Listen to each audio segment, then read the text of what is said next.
Within an order, there are many places to add notes. What is not exactly common is the ability to add what's called an internal line item note. So maybe we need to share something very specific about a particular product or line item. I can add an internal note here, and it's for the entire order. Or I could add a note when I'm editing the order down here in notes, and it's going to be available both to the customer and ourselves internally.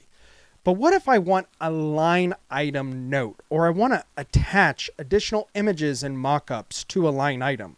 Well, that's what I do over here by clicking on the gear, and over here I can attach files. So if I had additional mockups or just anything I needed to attach, I can. And what's really cool is after you've selected the attachment, you can then choose how you want it to be shown. Is it on the order PDF? Is it on the production worksheet? Or is it just for internal use? We have that control. You also can create what's called a line item note.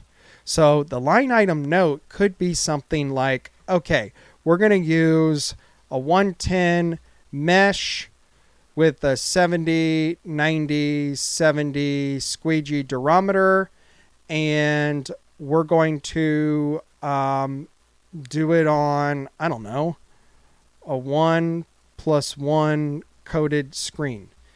This is a line item note that is going to be tied to this line item. And not only that, it is going to be stored for repeat orders. So that's what's nice about a line item note. If you want to put very specific, hey, this is how we did this part of the job in the order, and then we copy the order later on, these notes are going to show up on that reorder. So it's really that simple. Go into a quote or an order while you're creating it, or if it comes in, you can always click Edit Quote or Order in the top right, click on the gear, and add your additional files or line item notes.